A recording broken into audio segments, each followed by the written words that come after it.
Portugal Telecom is on the verge of opening Europe's largest data centre. The site will co-host 50,000, I did say 50,000 servers. It'll have a capacity of up to 30 petabytes. Now, that's a lot of petabyting, I believe. I asked the chief exec, why such a major investment in such difficult times? Yes, I think we've started a process of transformation of Portugal Telecom 5 years ago. We actually moved away from being what is a landline company, a fixed line company, to becoming a fixed line and a mobile company. Then we moved away from being just a telecoms company to become an entertainment company. So today we are leaders in triple play in Portugal.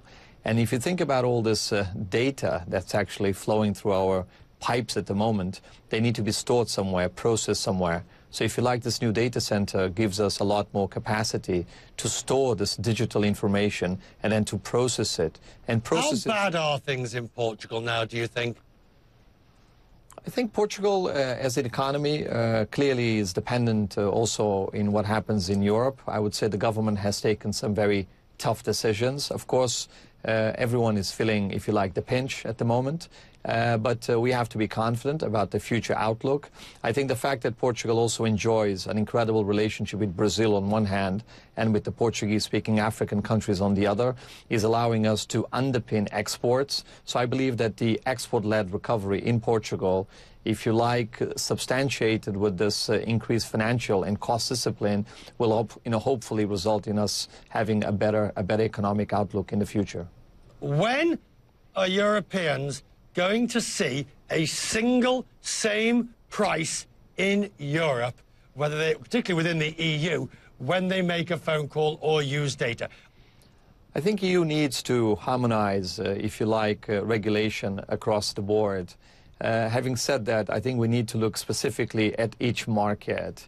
Great efforts are being made in order to harmonize some of these policies. We need to understand that it's a 28-country market. But it's not. It's not, with respect, sir. It's not a 28-country market.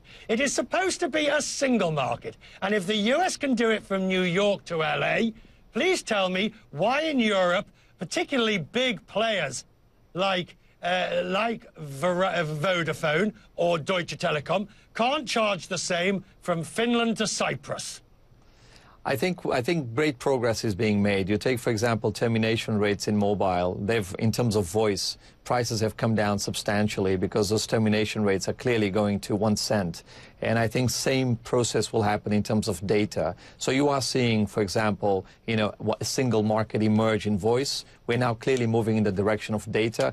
Data is slightly more complex because, as you know, spectrum availability and spectrum prices are not the same across the board. So that's why your comparison to the US is just flawed that, with this single fact that in Europe, still each market has its own rules of engagement. But I think we're moving in the right direction.